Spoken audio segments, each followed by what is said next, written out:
గుర్తుపట్టారయ్యా?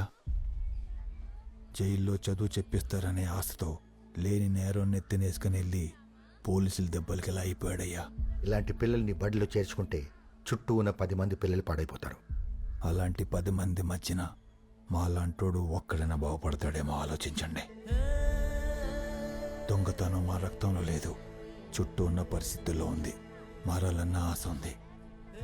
మారటానికి ఒక్క అవకాశం ఉండయ్యా.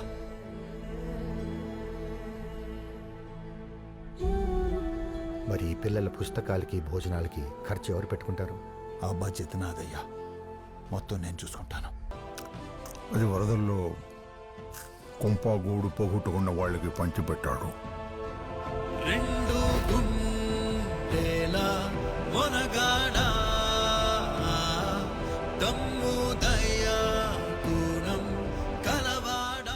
ఎంత మంచోడు అంటావు, మరి 24 మందిని ఎందుకు చంపున్నాడు?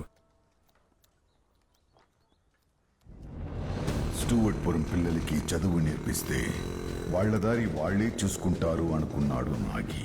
కానీ నడక నేర్పించడంతో పాటు దారి చూపించే బాధ్యత కూడా తన మీదే ఉందని నాగికి ఆ రోజే అర్థమైంది.